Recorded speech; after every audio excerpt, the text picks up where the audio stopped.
Well,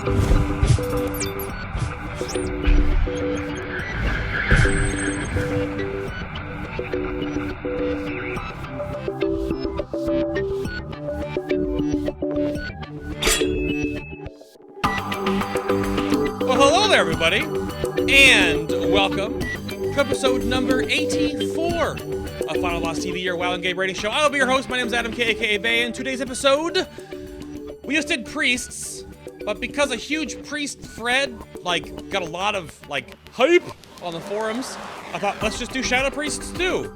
So we're sitting down today with two Shadow Priest guests to talk all about Shadow Orbs and ranged combo points and, their weird set bonuses and how is dot weaving and what is dot weaving light and is void entropy any good, or how good is auspicious spirits?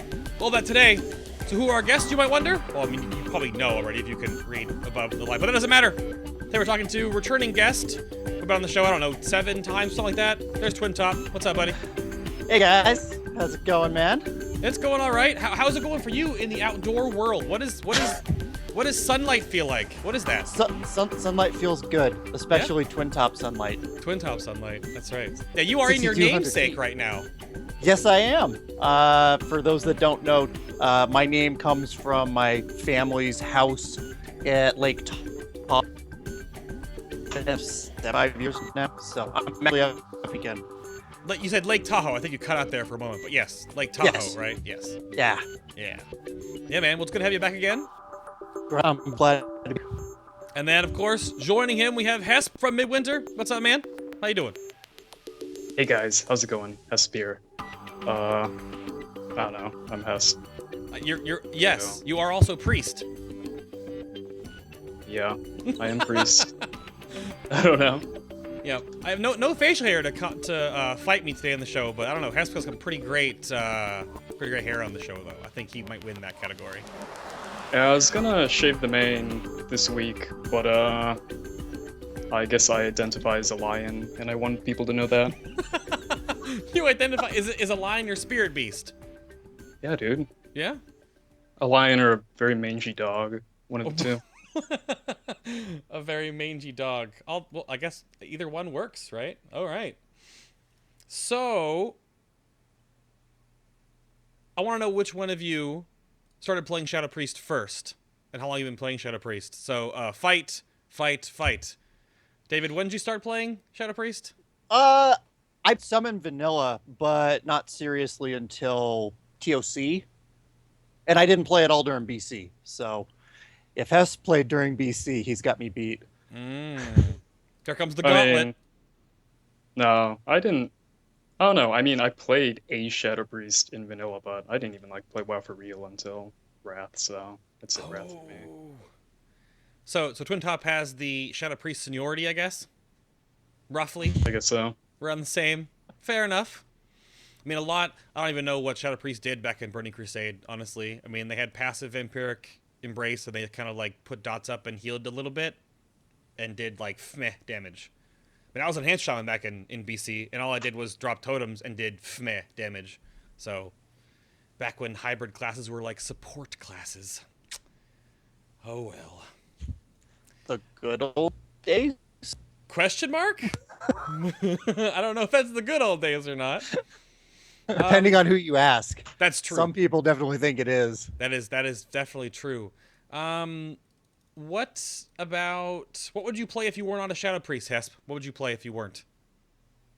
Well, originally I really liked Warrior for a long time. I don't like Warrior so much anymore. So if I wasn't a Shadow Priest originally, I probably would have been a Warrior. But I think at this point, if Shadow just got removed from the game, I'd just play whatever was OP. It's kind of just. So you'd play Demonology Warlock, right? Oh. Yeah, I guess so. I mean, I would have been playing it probably. Not anymore though. You can just play Hunter. Hunter's fine, and good Hunter's at everything. Probably the correct choice for WoD. Damn it, Twintop. What would you play if you weren't playing Shadow Priest? I enjoy Elysian, and I also enjoy Windwalker. Elemental so Shaman. Probably one of those. Although, has a special place in my heart. Yeah, aren't Windwalkers in a tough spot right now? I am understanding. Yeah, going from one tough situation to another, it'll be okay. Yeah, we'll have to see. I mean, the balancing right now going into the next patch is something that we'll definitely talk about in regards to Shadow Priest, of course, though. But before we get into that, what have you two thought of Warlords so far? Broad strokes, things of note, like how were Shadow Priest early? How have they come from it? Anything feel wrong with Shadow Priest right now? I mean, kind of a broad opening topic. How has Warlords been for Shadow Priest in your side of things, Hesp? What do you think? Well, in Highmall, Shadow is really strong, and maybe that didn't reflect on the logs or how people see it, but Shadow just did huge single target damage compared to like everybody else. And they didn't have AoE and they didn't have good multi-dot, but their single target damage was pretty much the best, and that was pretty cool. And now it's kind of the opposite. Everybody's gotten buffed around us, and our single target damage is not that good, but our multi-dot is really good, and our AoE is really bad. And it's kind of a mixed bag. When you have things to dot, Shadow's really good, which kind of works out well. It's been like 3 expansions in a row. Shadow's been really good at the last couple bosses in instance, just because they all kind of have that same kind of style of one big guy who needs to die, and a bunch of little minions that you can dot up, Mm-hmm. and it's working out well. But there are kind of a lot of fights along the way where it's like missing out on the fat burst AoE damage and single target is kind of rough at times. Yeah, I It mean, go ahead. sorry. It I don't know, it doesn't feel very Shadow Priesty though. Of all the Hmm. time I played Shadow, Shadow feels the least Shadow right now, which I don't really care, but it seems like a lot of people do. You said it feels the least. What is that? What do you mean by it feels the least shadowy? Like it doesn't feel. Well, Shadow, in my mind, has always been this like really strong dot spec with a really powerful filler in Mindflay. And Hmm. right now, Mindflay is like just this horrible weak filler. You want to be Oh, doing true. anything except casting it, and it feels really different. Bad or good, I can't really say, but definitely doesn't feel like Shadow to me. Interesting. I Yeah, mean, I, yeah. I Go totally ahead. agree with that because, especially coming from MOP, where our mastery was literally your dots do more damage because they tick again, and then coming to the redesign of mastery to where it's all about single target to try to get us higher single target. It's just a total 180 on how the play style is or has been. I mean, there are a lot of similarities I've always kind of drawn between Shadow Priest and Affliction Warlock. That it's put up dots and channel a overtime dot. In Mindflay or with Drain Soul or whatever the hell it is now. The Malefic Grasp or whatever it used to be now is all rolled into one. So I always wonder what the difference in. I mean, obviously there's no demons involved in Shadow. You get your little shadowy pet thing now and then that look like a Shaw Goopy Goop, but there's not. I guess it's a weird place for either spec. Yeah. Hmm. Yeah, I have no idea. I never really played Shadow Priest before, so are there things that I guess what would you say was wrong with it then? Like, is Mind Seer just like a dead ability? Then you talk about like the AOE situation, or is just cross dotting, multi dotting with the whole playstyle of Shadow Priest? It's supposed to be multi-dotting, and Mindseer is supposed to be used once you have all your dots rolling, or if they're not going to be alive long enough for you to put all your dots up. So it just inherently has to be weak. Otherwise, you wouldn't put your dots up at all. You just sit in one button AoE. That's true. Yeah. I mean, because you look at classes like that, and I always thought of there are certain classes that are more bursty, certain classes that are more smooth, and Shadow Priest always felt like it's a smooth class, right? Like you only have like one cooldown, quote unquote, uh, and Shadow Orbs aren't really considered cooldown oriented. They're just kind of the ebb and flow of how the resources built and spent. So, I guess is that okay though? Was it work? I mean, does Shadow Priest need something else that needs to help them out in that regard? What do you think, Hasp? Uh, Yeah. yeah, kind of. It's like I don't know. The problem is like even if you have like 5 targets up and you dot all of them, and you're running like AS, like ostensibly the dream situation, right? You got like all these targets doing nothing but spamming Devouring Plague. It's still like really kind of pitifully weak. And I don't know. I think it all kind of like comes back to COP because Mind Seer has to be about half a Mind Flay, right? Or else you just cast it single target in a lot of weird situations. Sure. So like that's kind of like a given.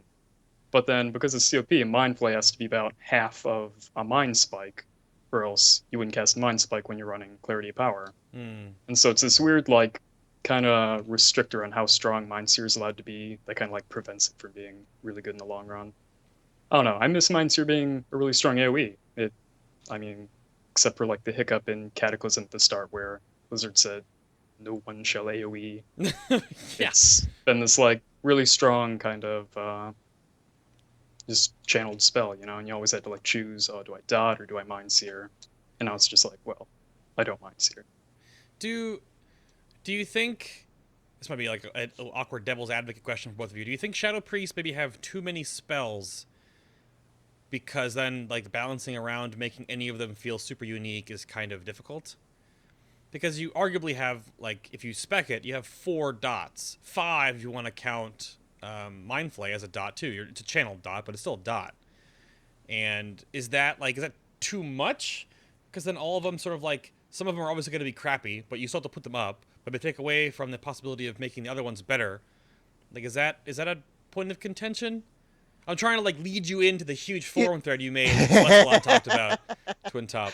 So like, well, one of the things I actually didn't include in that big post is that in the past, all of our dots and all of our abilities really wove together. They all interacted in some way. sure, And even in MOP, at least Vampiric Touch would give you mana back. But now that mana doesn't matter, yeah, unless you take Surge of Darkness, it's just another dot to do damage. It doesn't have any other purpose. right, So it's really easy, and especially since it has a cast time, it's very easy to just say, well, this is the first thing to drop from my rotation when I'm using like Auspicious Spirits, or if I just don't have time to get things rolling on every target.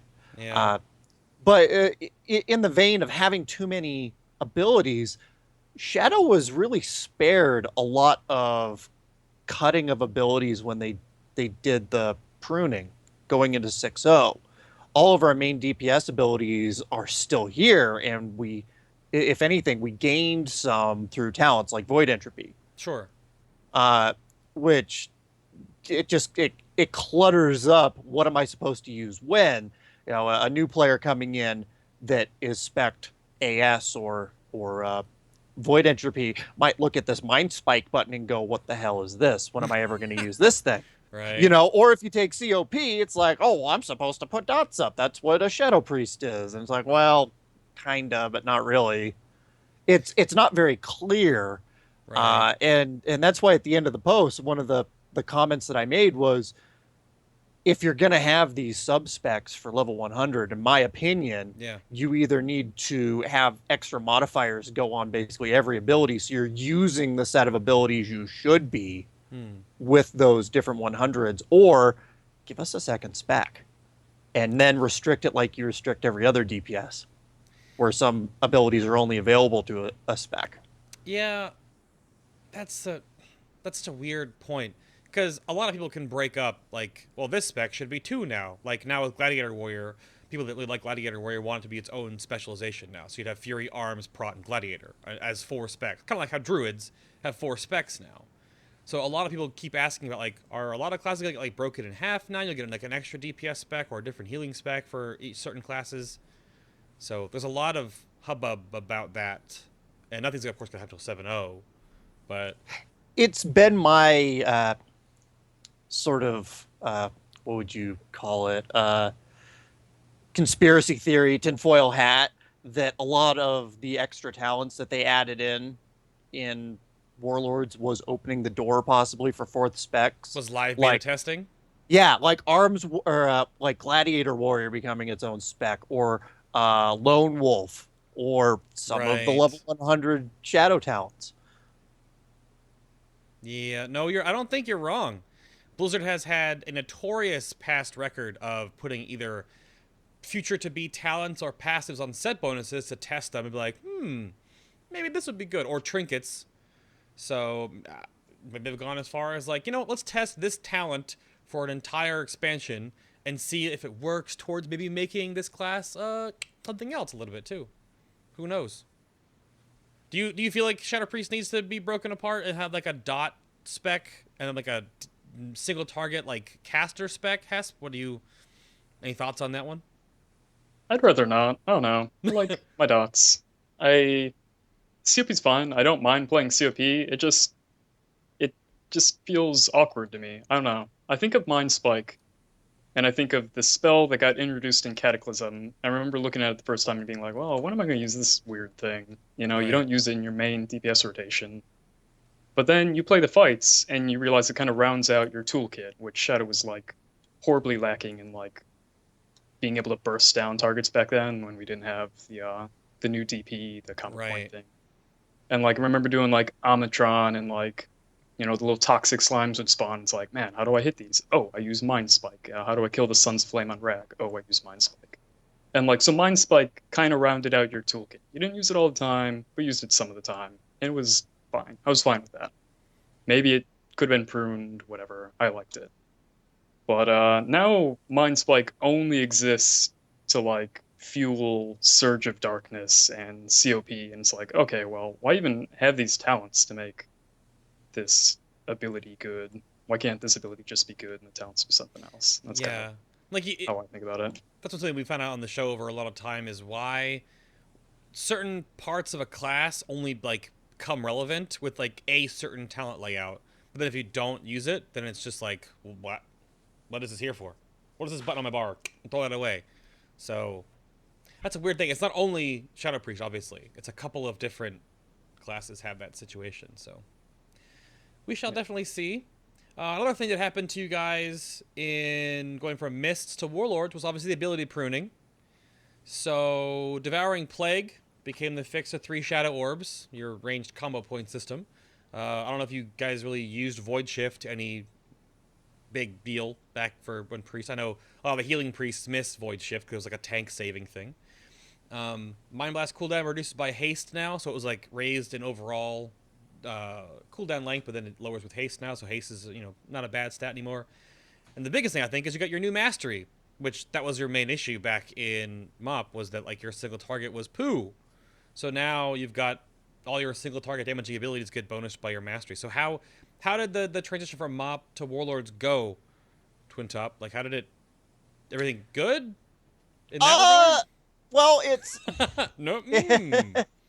aside from Warlocks being OP in everything in MOP, as we got toward the end and we were able to have ridiculous amounts of stats, Shadow was competitive anytime there was a second target. Right. It was, if you got into near best in slot gear and it was a single target, then you might be able to be middle to upper middle of the pack, just from the way everything was. And there's a lot of people in the game, not just the Shadow community, but really in the entire community as a whole, that view single target damage as the most important thing Yeah. ever. Sure. And that's not to say that it isn't important, but there's a lot of different important niches that go along with it. So because we were so far behind in single target, the dev said, all right, well, let's give you the ability to stack single target damage if you really want to through mastery. And it was good in Heimdall, because we were pretty much stuck using COP anyway, because there weren't any fights where AS was really competitive. And don't get me started on Void Entropy. Not yet. Not yet. Later. Not That yet. comes later. Not yet.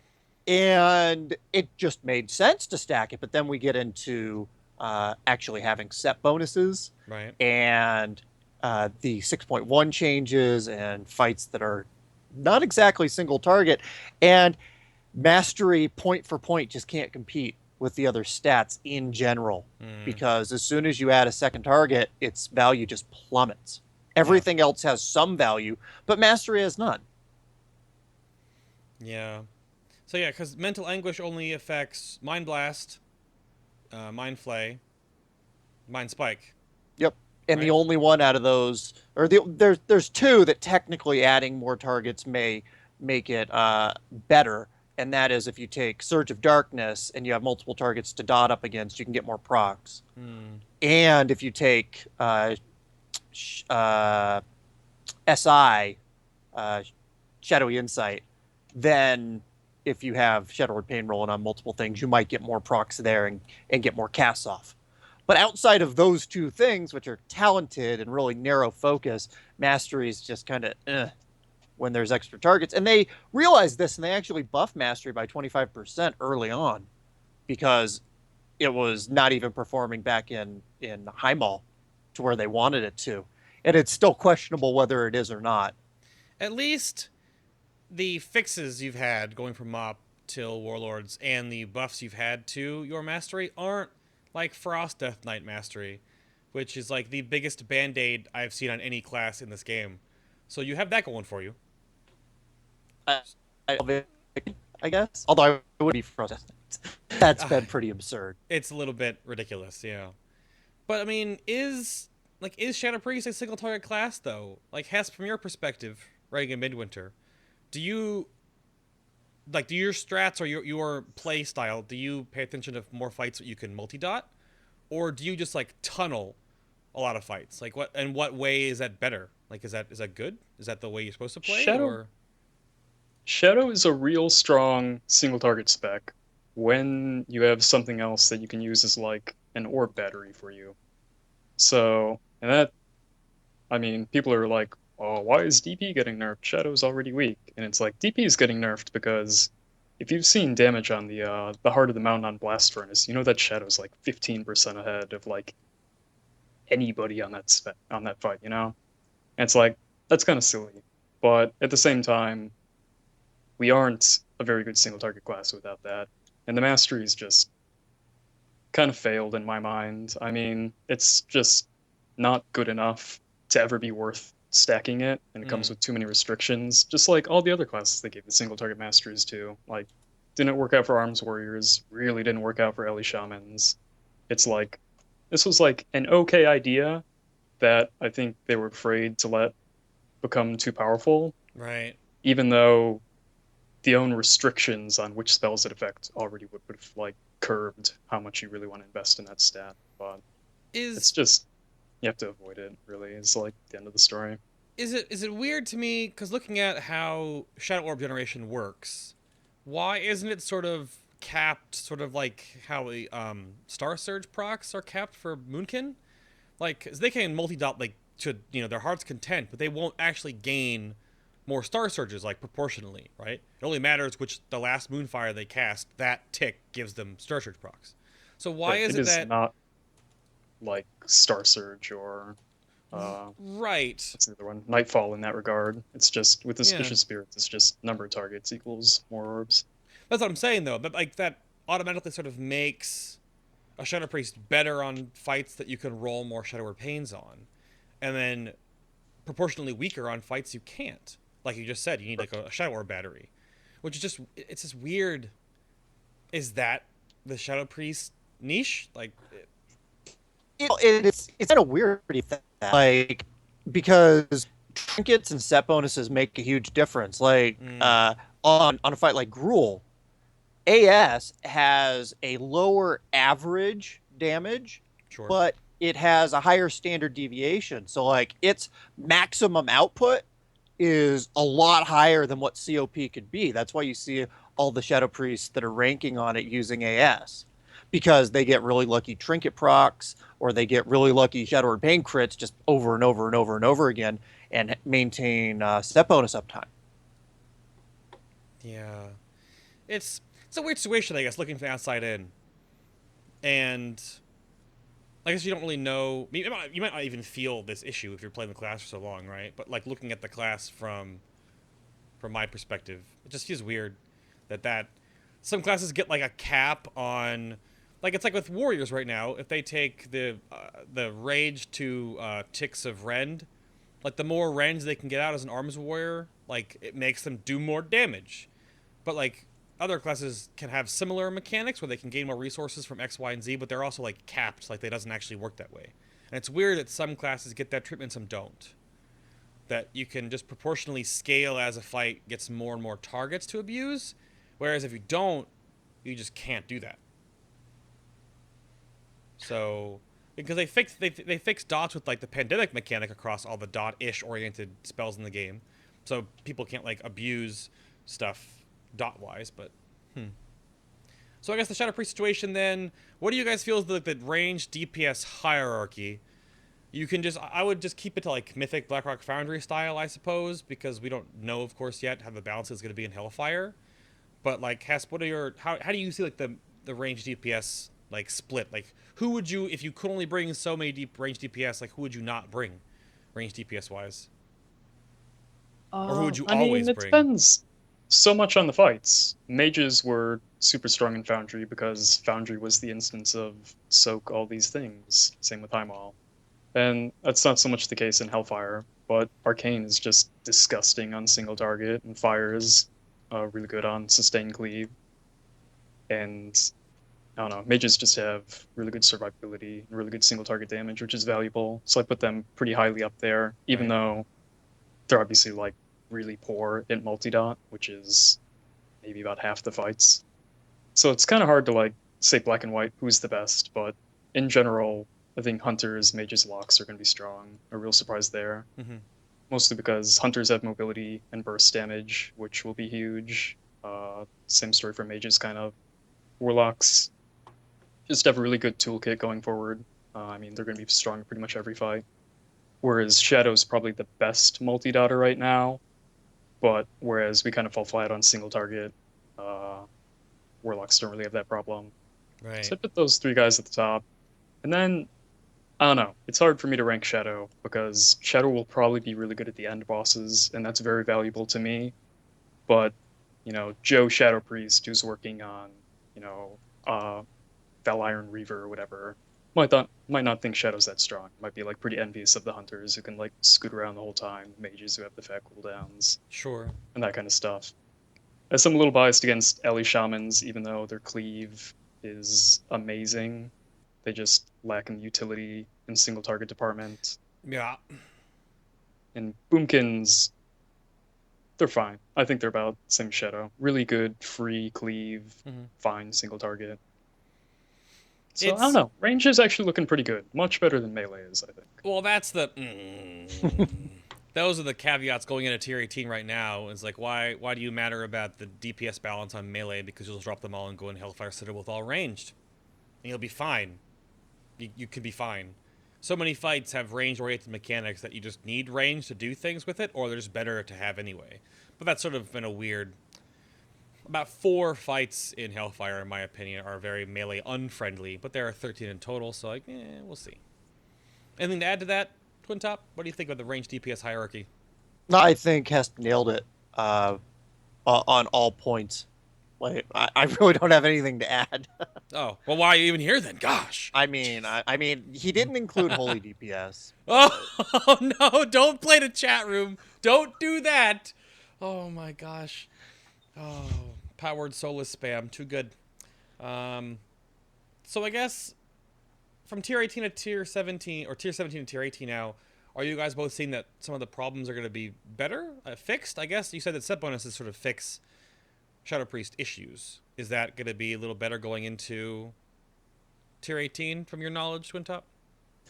Well, the tier 17 set bonuses help all of the major play styles kind of in their own way. Even Void Entropy, more from the 2-piece because it increases your regeneration slightly, which is the biggest problem with keeping Void Entropy up on a lot of targets. But tier 17 really plays into AS a lot more than COP, just from because it stacks haste, and AS, as you get more targets, you can keep higher uptime on Devouring Plague, which keeps your bonus up and just keeps you going with like a free 12% haste. But going into tier 18, the bonuses aren't going to be quite as game altering or rotation altering as tier 17 was. It's just Shadow Fiend and Mindbender are going to be able to be cast once every 20 seconds instead of once every 3 minutes or 1 minute, depending on which one you have. And then the 4 pieces, you get a multi-strike buff for 15 seconds after Shadow Fiend or Mindbender dies. So it's pretty much a passive buff that's going to be up 3/4 of the time. Right. And if you need to hold off for a big burst phase, if it's going to be 5 or 10 seconds until you really want to spend it, it's not the end of the world, which is nice. It's like we have a DPS cooldown of sorts now, although half of it's backloaded.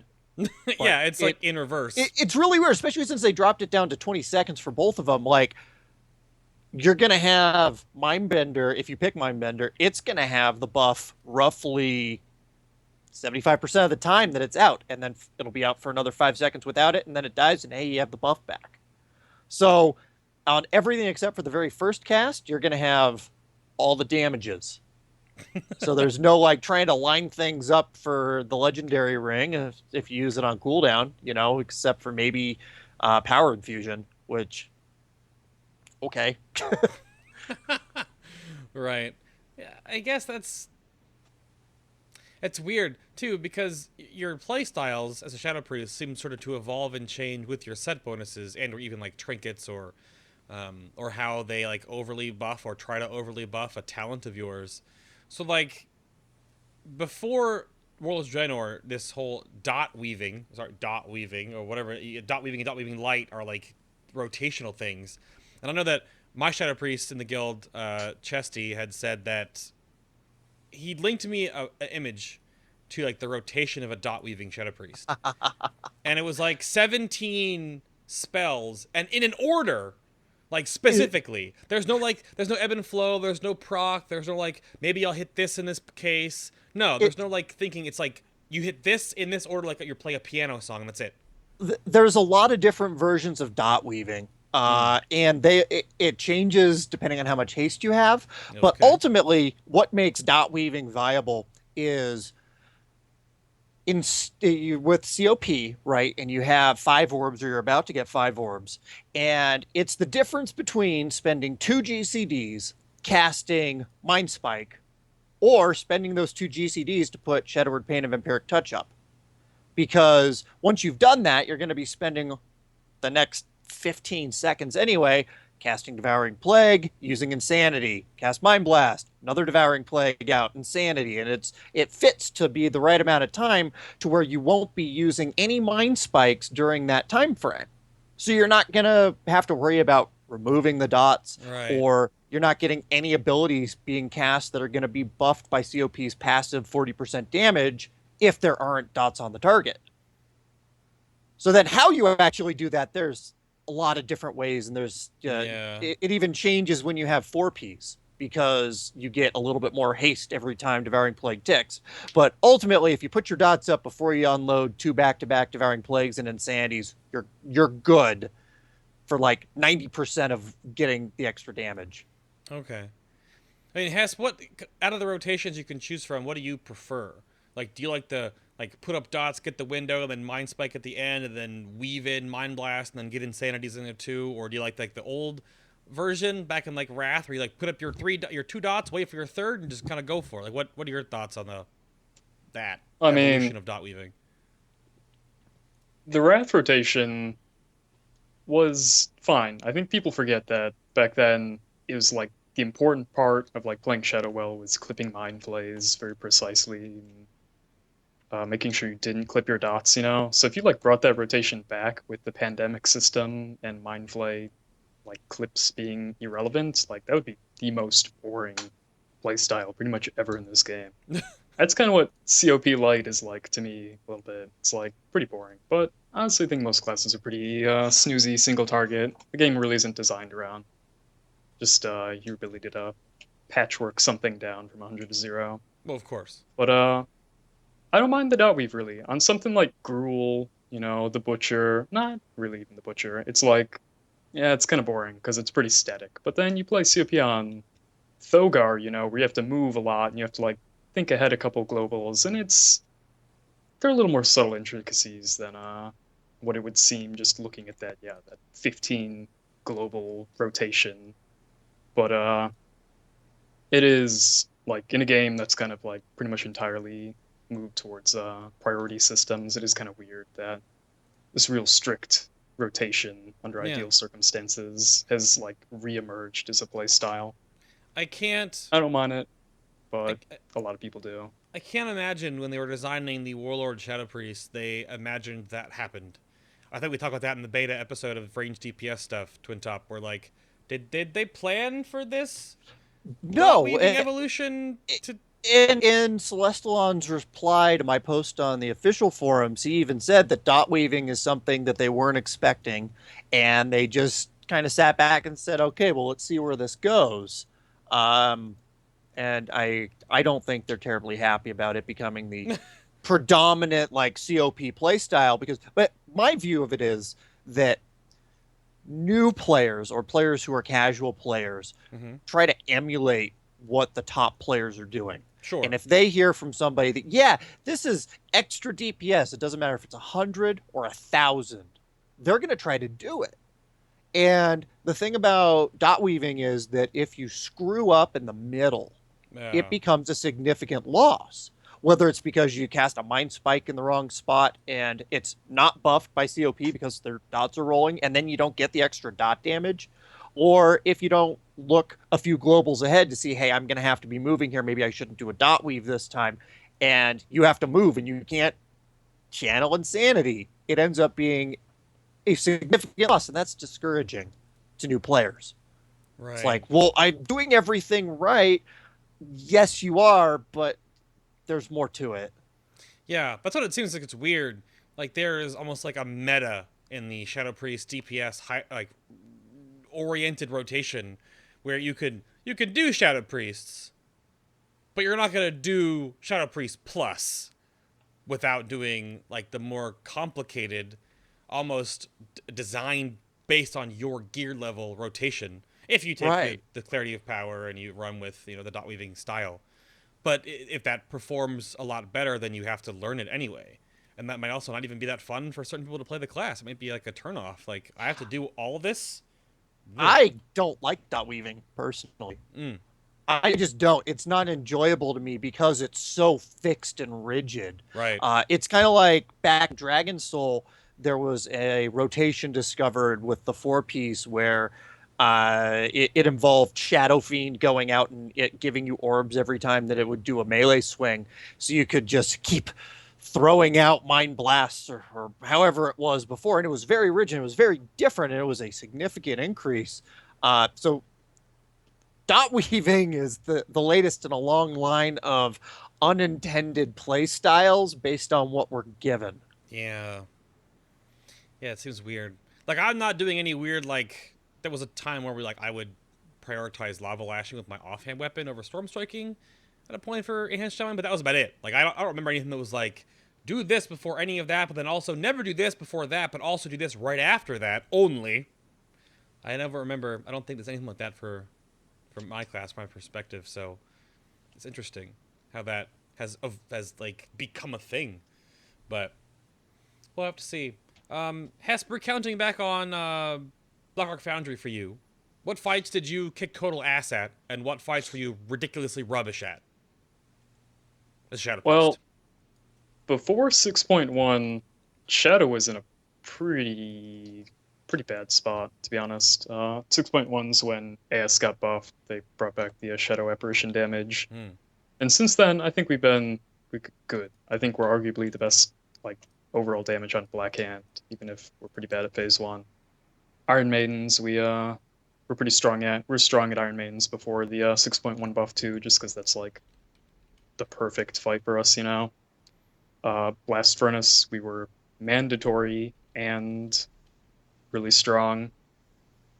Darmak, huge fight for us again. So when we were progressing on it, I felt like Shadow was kind of weak, and it was a little scary at first, but then 6.1 came out, and I feel pretty strong on most of the fights. Maybe not like, Chaos Wave on Thogar strong, but I don't know, Warlock's gonna have their thing, it's fine. So, yeah, those are the fights. It's like, which is a real convenient, like, 3 fights to be really good at, right? Iron Maidens, Blast Furnace, and Black Hand. So, yeah, it's kind of like the story of Shadow. Maybe not so good in the beginning instance, but you always seem to make it work by the end. So no So- fights that come to mind particularly that you were like, these aren't going to be good for me at all? You kind of like rounded out and been pretty stable the whole way through then?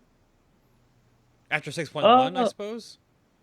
I mean, I don't know. There's like, on most of the fights where there's like a huge disparity, there's kind of like the middle where everybody like gravitates, you know? And then there's like, oh, well, this is a really good fire mage fight. So fire mages are going to do like 50% more damage because of their uh, ignite two-piece thing. So it's like Shadow never was really below the that median Okay. too much. But I mean, before 6.1, I wasn't too thrilled about Hans and Franz or Gruul really, but nothing was like too dire. We had highlights towards the end of the instance, which is nice. Okay. That's fair enough. Yeah, I mean, that Twintop, cascade yeah. change is something that really helped us Oh? on multi-target as well. What happened to Cascade? Ooh. Cascade in 6.1 got changed so that it can bounce off of the same target up to 2 times.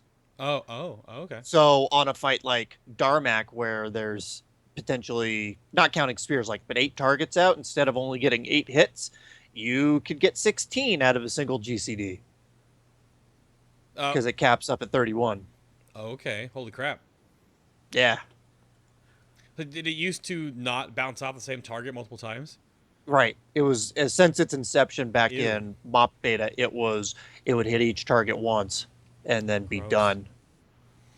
Well, alrighty Which then. is why Halo was king for so many things. Right. Even though you bring up Halo real quick as a small little note, did you want to interject real quick how Vampiric Embrace and Halo is super good at higher gear levels to blast out some incredible burst healing? I've seen our Shadow Priest do it on a couple of different fights.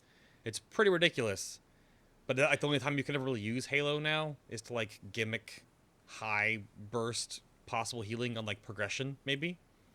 Yeah, it's because the level 90s are technically single target, they apply to Vampiric Embrace. Mm-hmm. So every time any of them hit any of the targets, they all trigger VE.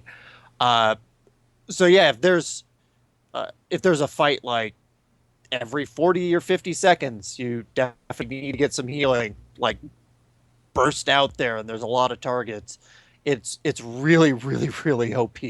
The same thing can happen for more sustained healing over the Vampiric Embrace window with Cascade, because it has a travel time for each bolt. Right. So I guess that's cool too. And each time the Vampiric Embrace smart heals, probably would be pretty beneficial if there's enough targets for Cascade to bounce off of. Yeah. Yeah.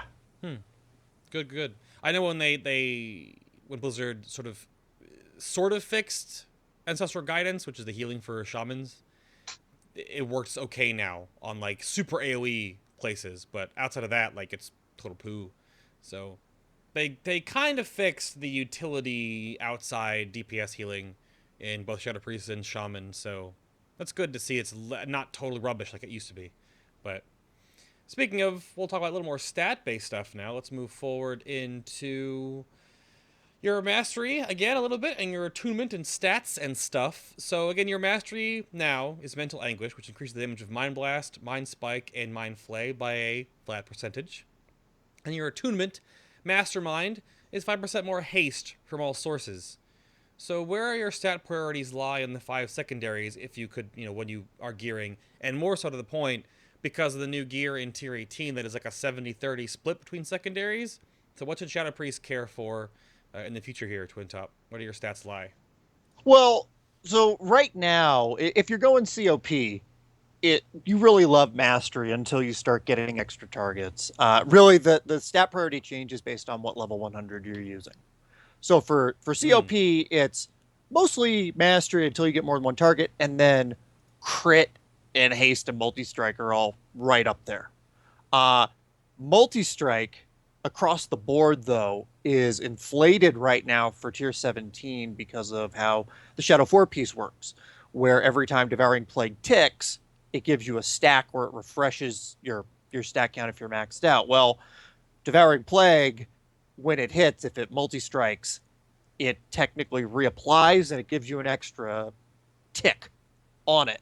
So you get 7 instead of 6. So it helps keep your 4-piece up and running longer, which can be the difference between getting an extra orb to reapply it versus a 12 stack totally falling off.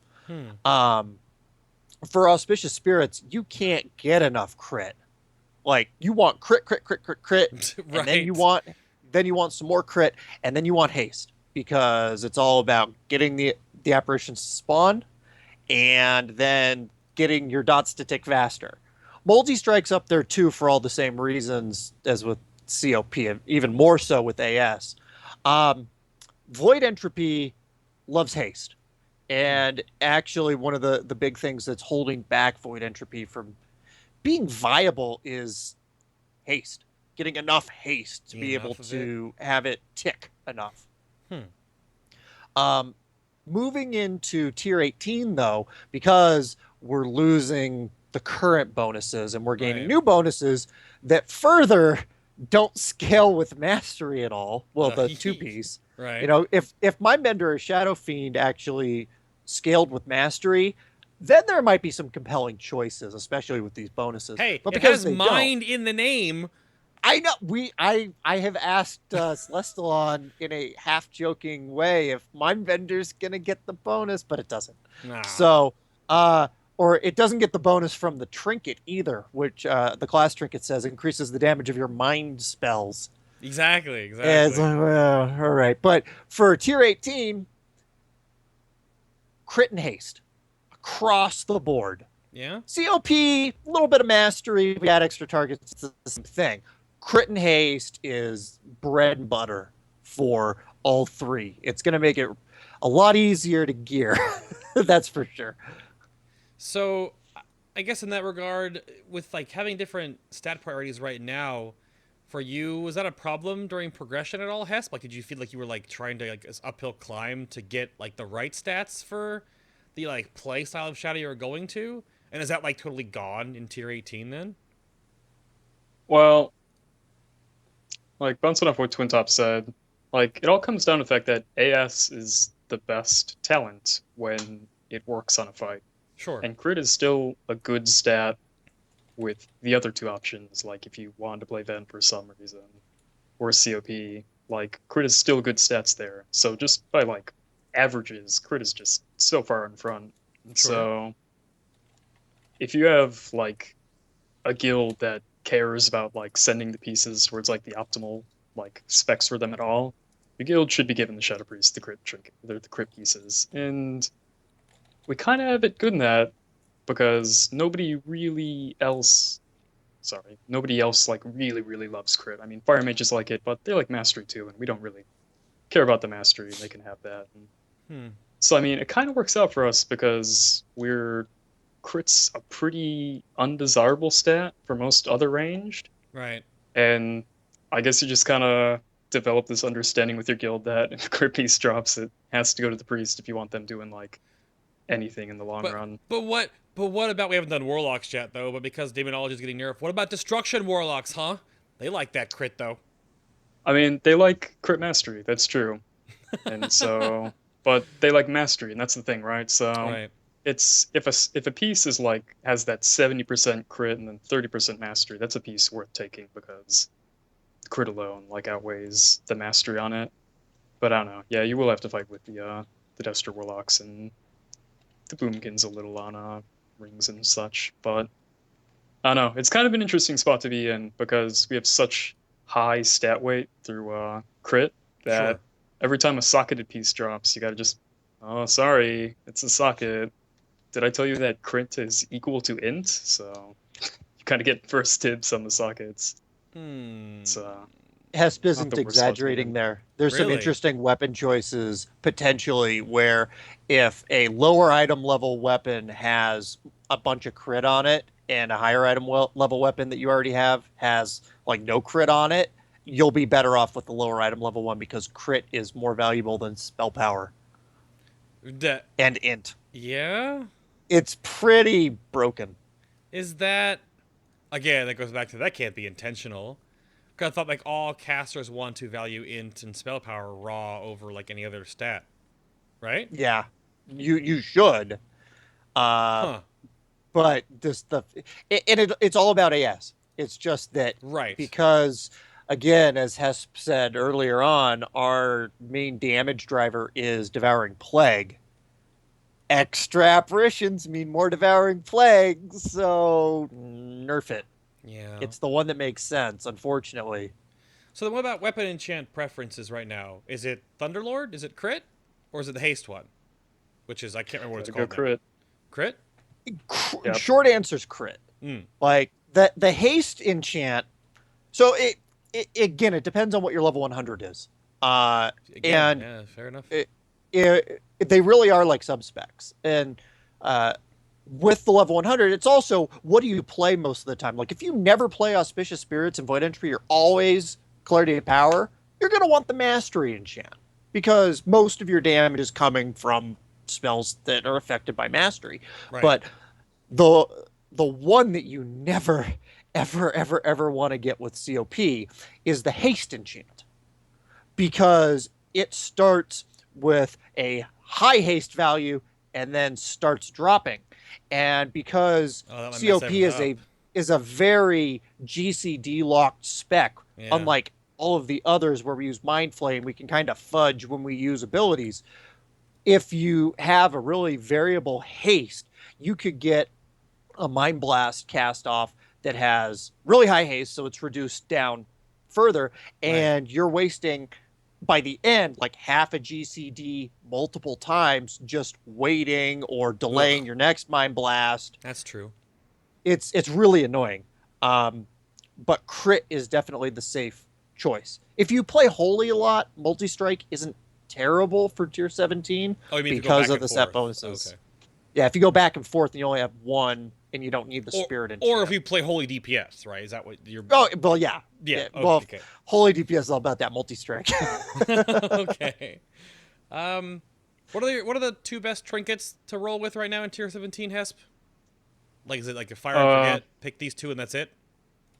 I mean, you always want Gordon Soul, and then just take whichever the better one you have of the other two. I like the multi-strike one. Most people aren't going to have the Black Hand one. But, I mean, a socket on Darmak is probably better than a regular multi-strike trinket. Right. But you're really going to be in kind of dire straits if you don't have the GSR for the crit buff. Kind of makes AS in the current gear levels. Fair enough. Yeah, it's so weird that the trinkets for casters are off two of the first wing bosses. And then, arguably, I can get all salty because one of my best was Chromog at the time, which was rather deep in.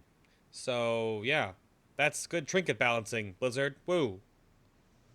But I mean, the same sort of thing kind of happened in Siege with the amp trinket dropping off of Mercius. Yeah, you know, man.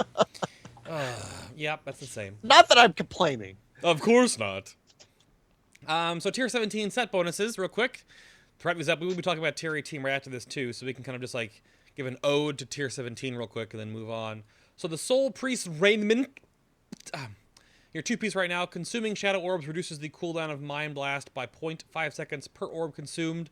So at 3 orbs, it's 1.5 seconds off. It's a GCD off of the cooldown for Mind Blast.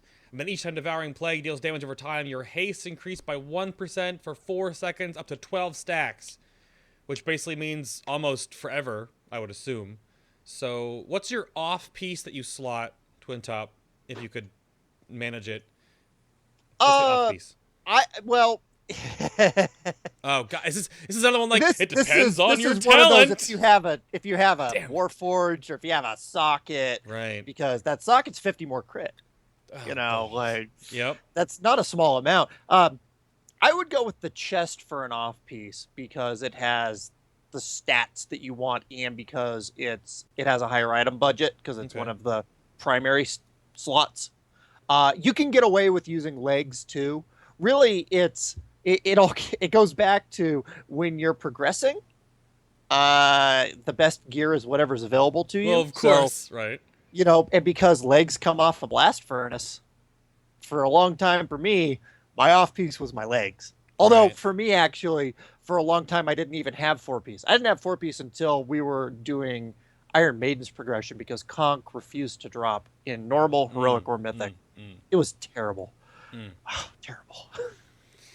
Yeah, I guess it's weird. So, like, and looking forward to that because, like, the BIS list is dead and they want to ruin this whole thing and the new 70-30 split and the ascending eye levels. And from, like, a hardcore raider's perspective, there are technically 26 bosses in the tier now because you have to do, Heroic's got 4441 and obviously Mythic has 4441. And you can even argue that Mythic Archimon doesn't even matter because by the time you kill him, you're on farm, so hoodalally, who cares? But for like gearing up going into tier 18, Hesp, like are you making a BIS list for the first little bit? Like are you planning on getting like this would be the best I could get for early progression? Like is that a thing you can do? Uh, I mean, it's hard to say. For like Midwinter, yeah, for sure. I mean, we're going to do the split runs Sure. and slot the certain people into split runs based on like trying not to overlap what they want with each 23 other. split runs, right? 23? Yeah, Yeah. 23. Yeah, okay, good. Yeah. And I mean, I've got the things I want sorted out. Fortunately or unfortunately, Shadow has like a lot of the pieces you want are in the kind of start of the instance, which could be good or bad depending on how you see it. I mean, you get those pieces early, so you're strong as you're like progressing through the mid-range bosses, but then you're missing out on the higher level, the higher eye levels Sure. as you get later in because your best in slot pieces are 720. But I mean, yeah, I don't know. You just want the piece with crit on it. It was really the end of the story. And if it's the only real exception is if it's like a mastery favorable piece with crit as the secondary, you should probably give that to somebody else who likes mastery a little bit better than you do. It's I feel like with the new kind of loot system they're doing, you kind of just got to take what you can get. It's like socketed things can drop, warforged things can drop that'll like Yeah. kind of ruin what you really want. Yeah, So more interesting choices, maybe, but it's also kind of frustrating to plan around the RNG for us. But I don't here's what it have is. we even confirmed yet if the quote unquote multi token off of Archimon is actually the fact that you get the trinkets in a token form and that he doesn't actually drop tier gear. So one full clear of heroic Hellfire will only net you 15 pieces of tier, right? Which is like I guess okay if you're running 30 heroic. But I don't know. I wonder how the top guild's going to do with the trinket RNG because some of those trinkets make a class really viable in tier 18. Some of the tanks too. My goodness, man. So we'll have to see how you guys do it.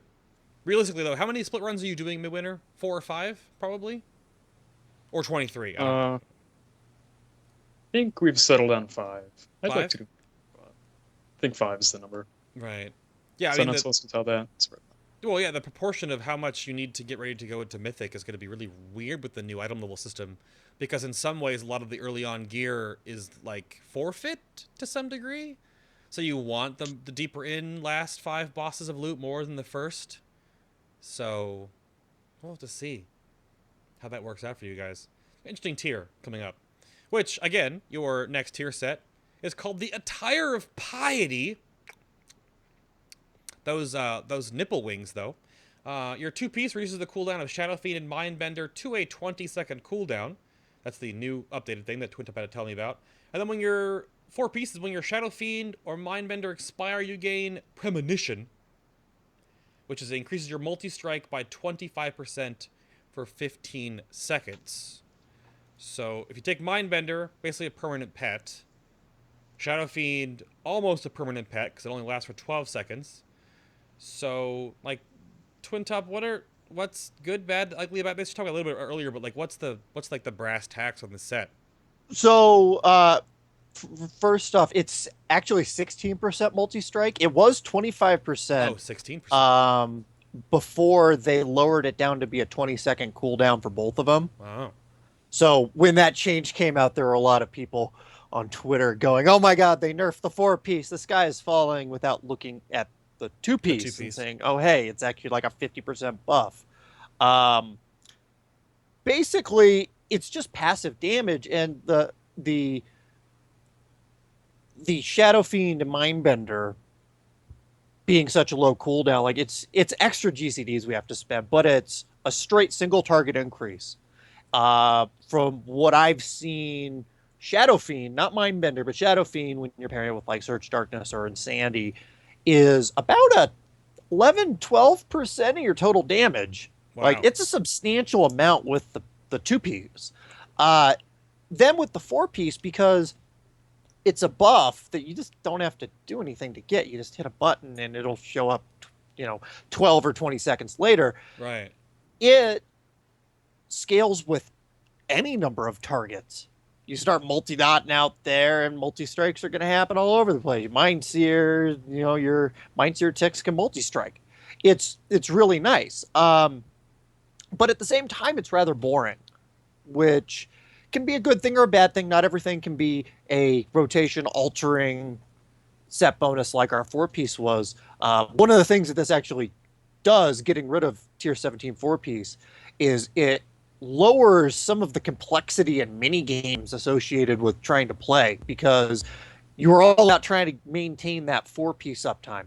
Right. And planning out, when am I going to cast Devouring Plague? Oh man, am I going to be able to get a 12 stack, or is it going to fall off before I manage to get another 3 orbs? Mhm. And now you can just use Devouring Plague whenever, which helps in a lot of ways.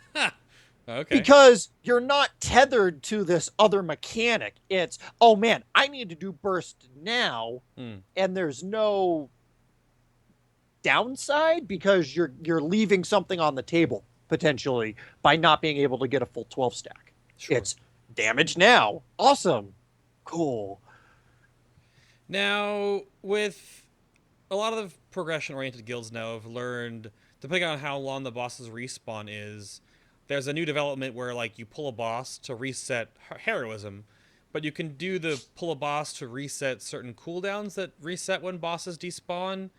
Like, shamans can have 20 seconds of a fire elemental and then cast a fire elemental after that one goes away, and you get, a minute and 20 seconds of a fire elemental. So, will we see any weird interactions of, like, Mindbender and then dismiss pet and then pull a boss, reset your Mindbender, start the fight with the multi-strike buff, and then immediately cast Mindbender with the multi-strike buff, and the multi-strike buff just starts right after the Mindbender dies, and you keep it for like 30 seconds? Like, will that happen? Maybe? Maybe. Both I've just heard shakes his head. He's like, damn it. Yeah. I don't want it to be. I've Right. heard some people talking about it, and I don't know. I want to say it's 30 seconds that a boss resets in. Normally, about that. I think so. So at most, what you could get is if you pulled the boss and you popped Shadow, or you popped Mindbender right before it disappeared, and Right. you let Mindbender just exist Correct. and disappear on its own. Right. Then you're already 20 seconds in. Then you add another 10 seconds of the 15-second buff, and you might get 5 seconds if you pull right away. It's not worth it. Yeah, It's not going to really happen. Are you sure Hesp not going to, like, totally game this for that extra little bit of DPS during progression? Are you sure? I mean, it's not DPS increase is the thing. There you go. So you get 5 more seconds in the multi-strike buff, but then your Shadow or your Mindbender is like back on cooldown again. It's like, I don't know. What's the point? It's silly stuff. I don't know. It doesn't matter at all. Okay. I wanted to bring that up to make sure, because a lot of the people see these, like, weird perpetual resetting buffs on a short cooldown thing with the new way you can, like, pull a boss and reset cooldown. So I wanted to see if that was a thing, but apparently, hopefully not. And real quick, I guess before we go to the little commercial breaky poo, is your Archimon trinket, which is the repudiation of war. Okay. I had to Google that word, by the way. It's a real word. But the mental fatigue is your mind flay damage applies mental fatigue to the target, increasing damage taken from mind spells by a plus X percentage for 10 seconds, stacking up to 5 times. And Twintop, you told me that the 5 times stack at heroic level is 37.9%. So single target trinket be used on like 2 fights and that's it. David? Or Hesp, either one of you. I didn't know. Hesp, go ahead. Okay. It's a strong single target trinket. And I mean, that's really all that needs to be said. I'll say more, but that's really all that needs to be said. The problem is there aren't many single target fights. We had that thing in High Mall. It's been crazy, right? But the problem is it's a good trinket for what it is, but there's just not a lot of applications for it. So I mean, if you want to do really good single target damage, you're gonna want that trinket. But I mean, even on 2 targets, it's really difficult to play around it, and for almost no gain. Well, that's the bottom So line I'm looking for here. Is on a single target fight, like Felord Zakun, for example, which is arguable, or Iron Reaver, sort of, I guess. All the movement is so wishy-washy. Like, is it actually going to be good to use the mental fatigue trinket and one of your other trinkets from HFC, or just use 2 HFC trinkets? Because that's the thing about these trinkets for a lot of classes is you look at them and like, unless the bonuses are too good, you're losing out on like a flat secondary or flat int most of the time. So, but granted, this one is always going to be up. So, is it still going to be good to use? I Twintop, mean, or Hesp, like, have you guys like played around with it on the PTR? Like, is it still worth it? I've played with it a lot, and it's for a fight like Felord, if you wanna be doing like sizable damage on that fight, you're gonna want that trinket. Maybe Kromog too, but Iron Reaver, you have to rebuild the stacks every time she flies away. You can't get the Right. stacks on the bombs. It's like there's really only 2 fights where that trinket's gonna see use, and I guess the good news is in the current game, not many of the class trinkets are very good. Right. So, I mean, we have a thing that's situationally good, which Situational, yeah. is fine. You might be able to like pick it up, but there are a lot of people who don't even like want to look at the class trinket, and where that's intended or not, I don't know, but that's how it is right now. If you can get it, cool, but it's only going to help you on like 2 fights at best, so Yeah. it's not a big deal. It's very interesting, these trinkets. Like, for my point of view, I want all 4 of the HFC trinkets. And there's a single target layout with class and the sensor, and then there's an AoE layout with the blade storm one, the blade master one, and then the capacitor. So it's cool that I'll actually have to like play around with trinkets, and it changes like your playstyle and your talent tree a little bit. But this one is a little bit more extreme, where you'll use it on 2 fights, and then you'll just AFK on 2 HFC trinkets like the rest of the fights in the entire dungeon. So depends on the classes, I guess. Some people really like their Archibald trinket, like it's really good, but the huge swing between like who has a really good one, who has a really bad one, is definitely apparent. So, yep. Yeah, chat says, "See Death Knights." Mm-hmm. Mm-hmm. Mm-hmm. They've, I mean, there were a lot of really strong ones, and they've kind of been crushed. And I'm kind of the Yeah. opinion that I don't know why they're not following the Deathwing philosophy. You know, like I mean, a lot of the Deathwing weapons weren't that good, but I remember them saying like they're like he's the last boss. Here's cool weapons that do cool things, Sure. and they're playing it like real even-handed with how strong they want these trinkets to be, and most of them aren't very good at this point anymore. So I don't see the point in doing that, but I mean, if your class trinket's bad, I guess it's nice you don't have to worry about it when you're progressing through Mythic, having the good version of it. So there's that. Yeah, that's true too. Yeah, at most you can only have a heroic Warforged version of the Archimon trinket going through Mythic, so which will still be rather potent on certain classes. But you can also just not get it as well and kind of be stuck with the other trinkets anyway, so it depends. Anything else on some tier 18 wrap up there, Twintop, or move on?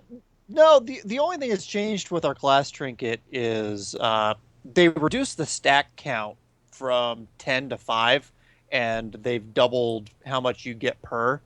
So it only takes 2.5 GCDs to get it up to full power. So it Sure. makes target switching, if there's like a priority target, a little bit easier, but still it's almost, it's not impossible to maintain it on 2 targets at once, but it's just like Hesp said, it's really a limited, narrow usage, and it suffers from a lot of the same issues that our mastery does. It's a lot of single target abilities Right. that it increases, which is like, okay, so maybe that makes COP stronger than, or it helps keep COP being stronger than something like Auspicious Spirits in a single target situation. So we don't end up with what we're encountering now in Tier 17. Yeah. I mean, to your credit, Shadow Priest had an issue with single target damage and mists, and now the developers are like, you want single target damage? Have it! Take it! Take it! And we still don't want it. Like Yeah, now you don't it's want not it. that we don't want it. It's just the way that it's being presented is like, Yeah. well, okay. Yeah. I mean, back to what Hesp said too. It's a different mindset when you're playing for the progression standpoint. Is that it's not everyone's situation, or it's not always going to be the situation where you will be cross-dotting everything. Some fights you might just tunnel because other classes in your raid will AoE better than you can, and wasting the GCDs on not just tunneling the boss or the big ad before the boss will be better, right? Absolutely. It's So, all about having useful damage right, in your it's not always about just oh my, especially during progression, being ooh high big shiny numbers. It's well, correct. I can burst to 11 billion on the boss, but this ad's not dying. That's not my problem. Correct.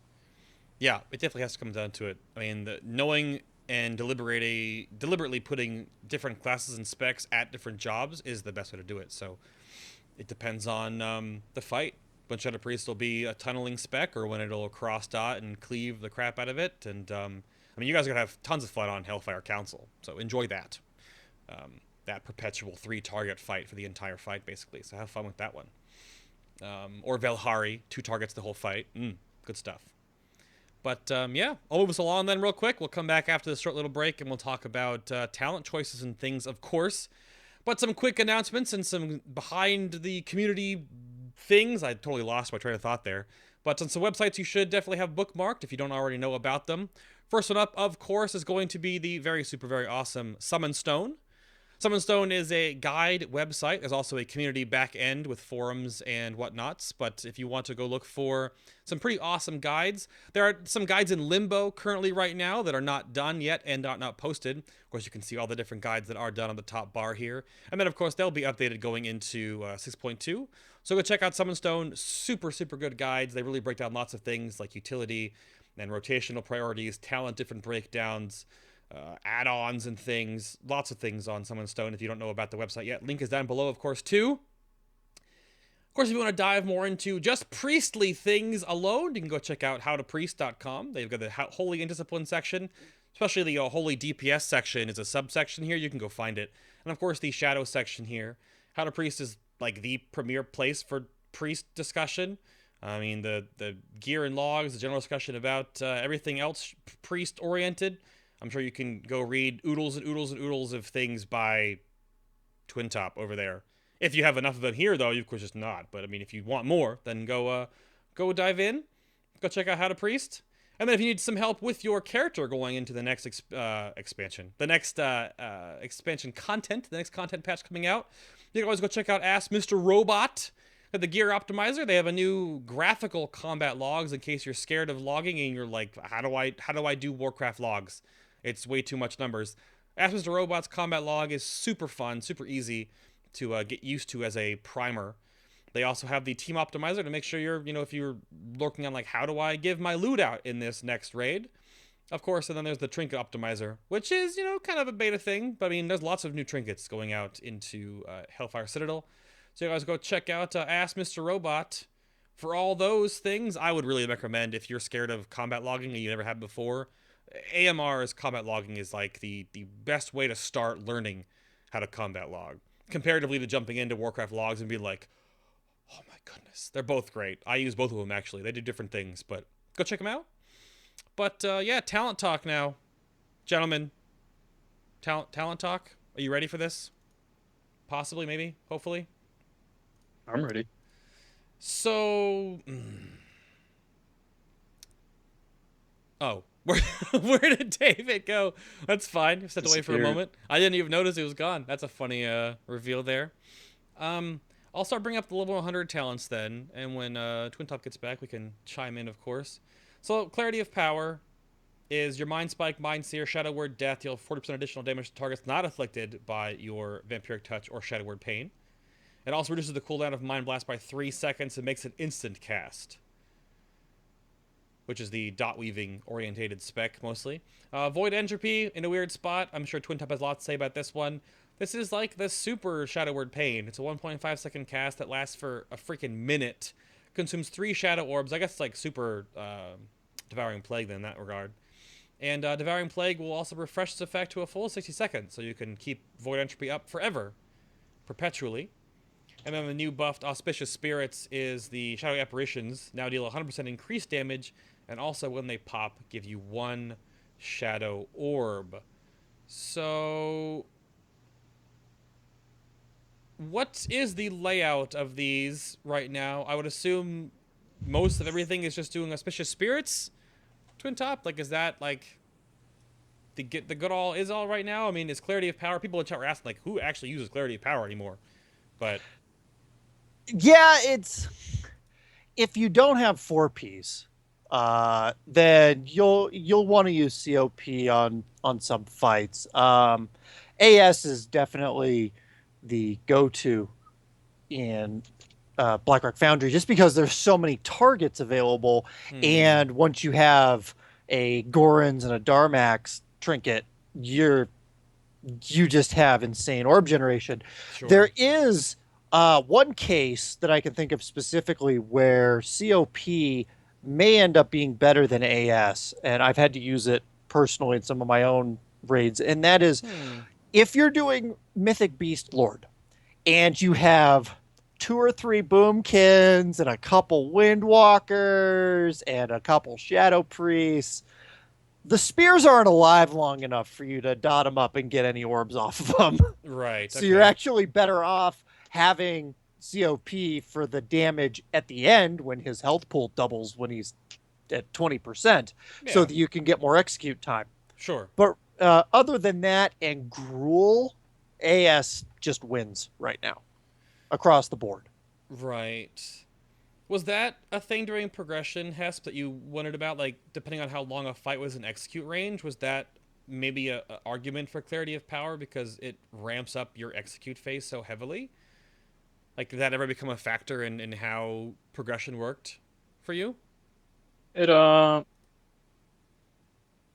mean, it's certainly something to consider. I don't think I ever chose Clarity of Power for that. I mean, I think maybe the best fight to choose Clarity of Power for that reason would be Blackhand, but since the final phase is like kind of big deal, but I think AS just ended up being way too strong in phase 2 that it wasn't really worth it, and yeah, additional Devouring Plagues, well, I guess, I don't know, it's kind of a toss-up, but that choice didn't really come up too often, but it's definitely like, if a fight comes up that has like a really huge execute phase, like maybe Fellord's execute becomes really important, because I know he starts using all of his abilities together.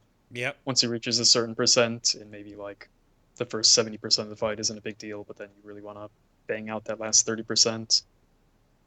That's more reason to spec COP, but I think you'd be COP on that fight anyway. It's just usually the fights you want to take COP on are the fights that you would consider that execute bonus anyway, so it really doesn't come up too much. Okay. Yeah. And I mean, and again, that comes down to where is your damage going to be most valuable.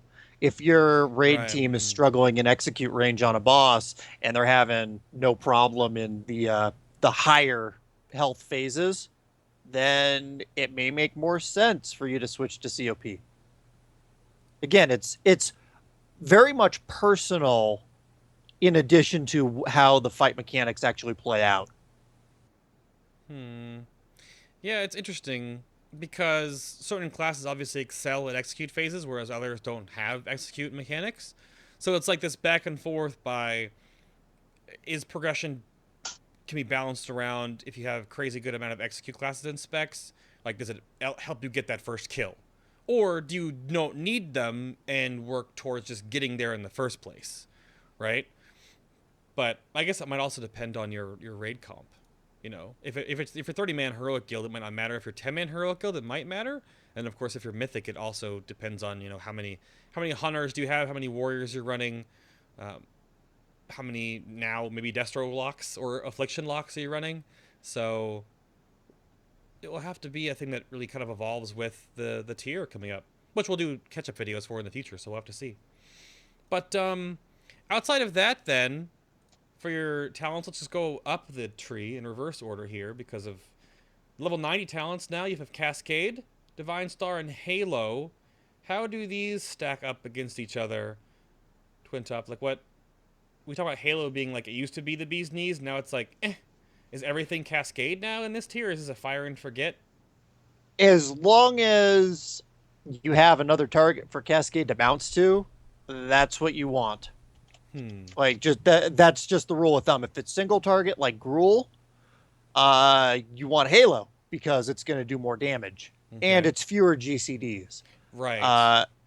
You know, if there's an encounter where something happens like every 45 seconds and you need a lot of big burst on a bunch of ads, then maybe Halo. And I can definitely see that becoming more common in tier 18, where if it was a tier 17 fight with your tier 17 set bonuses and whatnot, you'd just say, oh yeah, I'm just going to take Cascade. But because we have to press Shadow Fiend or Mindbender every 20 seconds now, we're starting to lose free GCDs. So having another button to press really often in Cascade just isn't really good.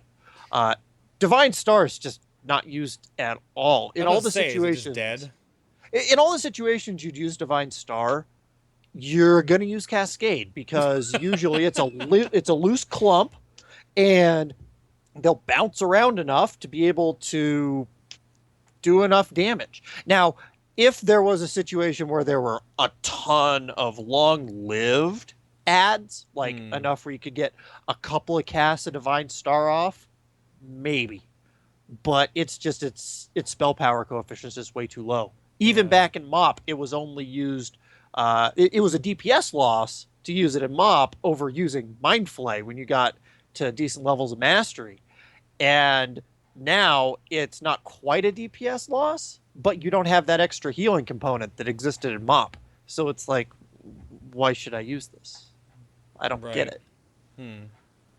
Anything to add on the level 90 talents there, Hesp, or is that pretty much it? I mean, they all look cool. Hey, I mean, you can also say they all look cool. Yeah, Divine Star is just dead. I don't know. Yeah. It does so little damage. It's just horrible. It's fun, but whatever.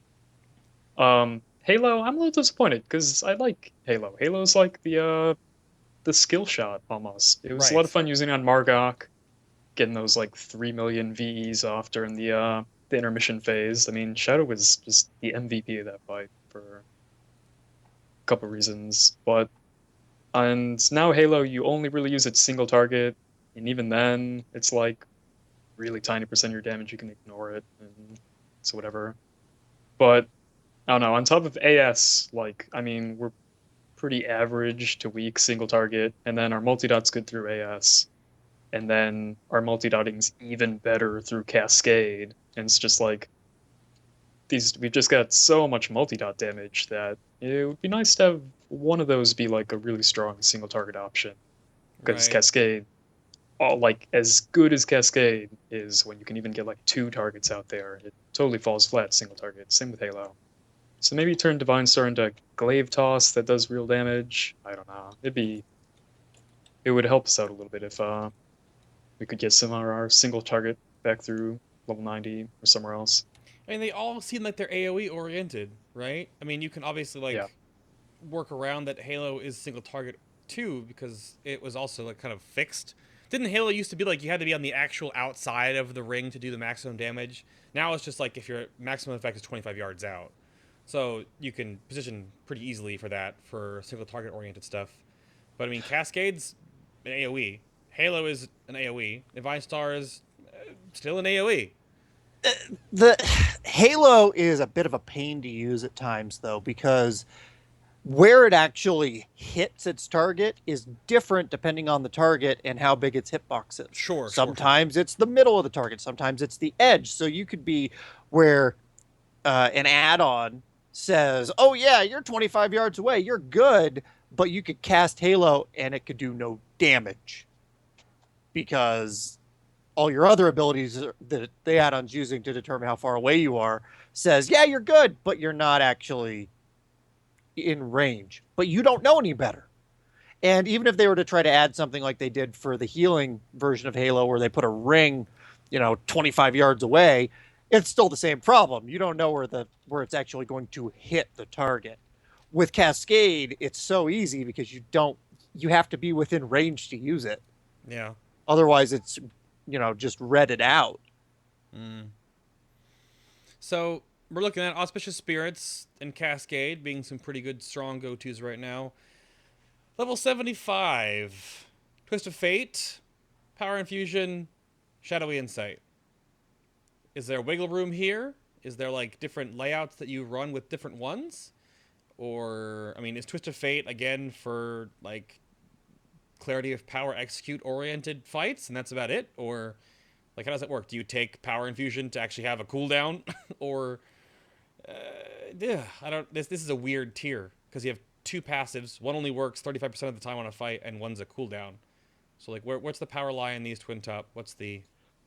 So the 35% is a bit of a misnomer because as everybody in a single target situation, right? You're not under 35% health on the target for 35% of the fight because everybody's got execute. It's more like 30, Right. 31, 32. Sure. And then anytime you have any adds that spawn and die throughout the fight, It's true. you can get it triggered off of that. So Twist of Fate's like the only choice right now, and it's really disappointing. Yeah. Power Infusion just doesn't stack up because what made Power Infusion really strong in MoP was it increased damage by, I think it was 5% while it was active, and you had dot snapshotting. So you could Right. cast it, apply your dots, and then when it was getting toward the end, you could reapply your dots and get the effect for a whole another duration. And Sure. that's just not the case anymore. However, with the legendary ring being a 2-minute cooldown, Yep, there it goes. and with our Shadow Fiend and Mindbender's attack scaling with haste, because they have a 1.5 second swing timer that's lowered by haste. Yep. Okay. And with having dots out and whatnot, and the legendary ring in general, it's got a little bit more oomph to it. A little bit, If you don't have a way to cheese uptime, of Twist of Fate, then it's competitive. But if you can get like a fight like Beastlord, where you can get 80, 85, 90% uptime on Twist of Fate because there's constantly things that are below 35%, Twist of Fate's still going to win, but at least there's an option now. Yeah. When it comes to Shadowy Insight, its proc rate is just too low. Ignoring COP for a moment, but for AS and Vent, it's just 5% off of a Shadowward Pain tick is kind of, especially since you could get a proc to occur when you have like 1 second left on your Mind Blast cooldown. It just resets it. If it was more like Lava Burst, where it had stacks associated with it, Oh gosh. and it would give you a stack to be able to use, maybe it would be better. However, though, there is one use case-ish that you might be able to use Shadowy Insight with that I've found, and that is if you have a fight where you have a lot of adds, and you take Glyph of Mind Harvest, which is where the first time you cast Mind Blast on a target, it gives you 3 orbs instead of 1. Right. Having that and having Shadowward Pains everywhere on all the targets, you might be able to maintain enough orb generation to keep Void Entropy rolling on a good number of targets. There aren't a lot of fights that are necessarily like that, though. But if one were to exist, that might be a use case. Yeah, that's a awkward interaction. I've never heard of something like that actually that you can really use a glyph with a talent and then like a play style layout that really changes something, but that is pretty freaking small of an amount to do it, like you just said. It's so small that it might work in theory, but there aren't any bosses where you can really use it on it. Or it doesn't work. Well, but yeah, you definitely had to bring up the Power Infusion Mindbender sets with the Legendary Ring. I'm sure if you don't know yet, chat, the Legendary Ring is going to break wide open many fights. It's going to be weird for your perspective from me looking outside in, Hesp, because you won't have it for progression in Mythic, and you may have every boss dead before you even get the ring. But then everyone else will have the ring, depending on how long the first grind takes, between 3 and 4 weeks. Like, is that... What do you think about that? It's I don't know, because in Siege, if you remember, their logic was we're giving you the legendary before like Correct. as soon as the patch drops, right? Because why hold this from you if it's the last content patch, and presumably this is the last content patch. Right. So I don't really understand why they would keep it from us, but I do think it can trivialize some mechanics. I mean, Oh, it will. think about Tyrant. Tyrant's all going to be about like killing that ad really quick, you know? I mean, there's a lot of fights. Maybe if we had the ring for Blast Furnace, you know, like Blast Furnace, like every other elementalist, you can like just drop the orbital laser on it and like destroy it with the legendary ring, you know? And it's like things like that will probably really nerf a lot of the fights. And it's hard to say how strong it'll be. It seems really strong, and I think they're trying to be clever about it and making that like one of the progressive nerfs to the content in lieu of you know, the usual like fight nerfs, but we'll see. As far as the talents go, like PI might see some use on single target with once you get the ring. Sure. But the problem is like single target fights have a habit of being 6 minutes long, which is a really bad time length for Power Infusion. And I don't know, most of the fights are just huge for Twist of Fate. 90% plus uptime on a 15% damage is a lot. You can't really, PI even with the ring can't compete on most fights. Right. And Shadow Insight, it's a multi-dot talent that has a low proc rate, and it really needs an Echo of the Elements treatment, so it has like rolling stacks. And Shadow's thing is that like when you play AS on a multi-target fight, where it's like, oh, I should take Shadowy Insight because this intuitively seems like a good multi-dot talent, right?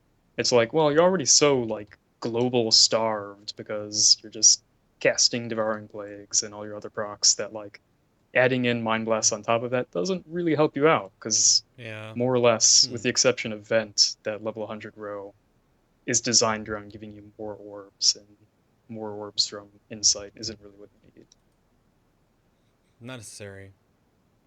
And I guess that moves on to level 45 talents then. Obviously, you already brought up Mindbender, and it's obviously going to be pretty damn good with the new set bonus. It's sort of not centered around it, but will it basically be a set it and forget it for Mindbender going into tier 18, or will Surge of Darkness and Insanity still have a place? Twintop, what have you guys figured out so far? So Mindbender, it's the thing about that Mindbender's typically used for is in those situations where you don't have enough GCDs to use your other abilities anyway. Like if you take Iron Maidens, for example, you're maintaining dots on 3 targets at the same time. And casting Mind Blast and trying to use your level 90. You don't really have enough time to channel Insanity or spend every Surge of Darkness proc you get. So that's where Mindbenders typically live. Now that it's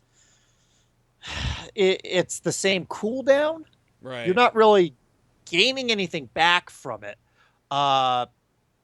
in that respect. So I think you're gonna still use Insanity for single targets. If there's a lot of heavy movement, it's still gonna be Surge of Darkness, so you have buttons to press while you're on the move. But Mindbender is going to still be, probably with higher target counts than it has been, your fire and forget, hey, go do damage for me, guy, sort of ability.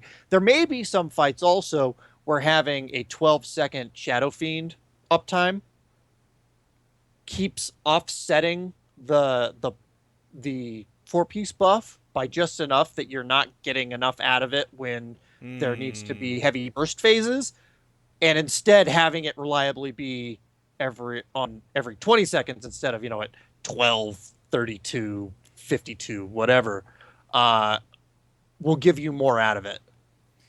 Like I said, I just am reading as I look through chat and stuff like that too. Is the damage that Mindbender does worth the talent point, or is the set bonus more the draw of using Mindbender because you have it always up all the time, and then you can basically make sure that the buff is up as often as you can? Well, is that the bonus? Or Mindbender does the same damage per swing as Shadow Fiend. The only difference down at the base level is Mindbender's up for 8 more seconds than Shadow Fiend is. It's up for 20 instead of 12. Right. Which was a change in 6.1. It used to be 15 versus 12. That was a significant buff. And then, of course, you could cast it 3 times as often. So it's like, well, hey, I can get some extra damage.